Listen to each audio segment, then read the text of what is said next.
സംസ്ഥാനത്തെ റേഷൻ വ്യാപാരികൾ ഇത്ര തോന്നെ അവഗണന നേരിട്ട ഒരു കാലഘട്ടം ഉണ്ടായിട്ടില്ല.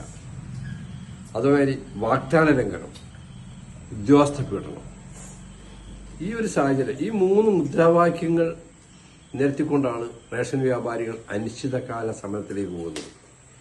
വാഗ്ദാന ലംഘനം, റേഷൻ വ്യാപാരിയുടെ വേതന പാക്കേജ് പരിഷ്കരിക്കാമെന്ന സർക്കാരിന്റെ വാഗ്ദാനം ഇന്ന് വരെ നടപ്പാക്കിയിട്ടില്ല.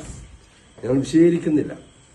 അത്ര വിഷമത്തിലെ വ്യാപാരം 2018 ആണ് ഞങ്ങൾ വ്യാപാരികൾക്ക് വേതനം തുടങ്ങിയതെങ്കിൽ അത് ഇന്ന് വരെ പരിഷ്കരിക്കാൻ അന്ന് തന്നെ അപര്യാപ്തമായിരുന്നു.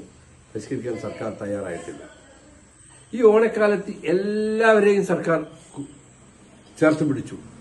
കേരളത്തിലെ 95 ലക്ഷം കുടുംബങ്ങൾക്ക് റേഷൻ നൽകുന്ന വ്യാപാരികളെ മാത്രം അവഗണിച്ച ഒരു സാഹചര്യത്തിൽ അതാണ് സർക്കാരിന്റെ അവഗണന.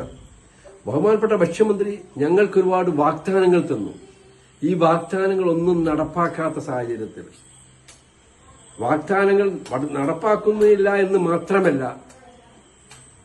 പുതിയ പുതിയ ഉത്തരവുകൾ ഇറക്കി റേഷൻ വ്യാപാരികൾ ഉദ്യോഗസ്ഥർ പീഡിപ്പിക്കുന്ന ഒരു സാഹചര്യം.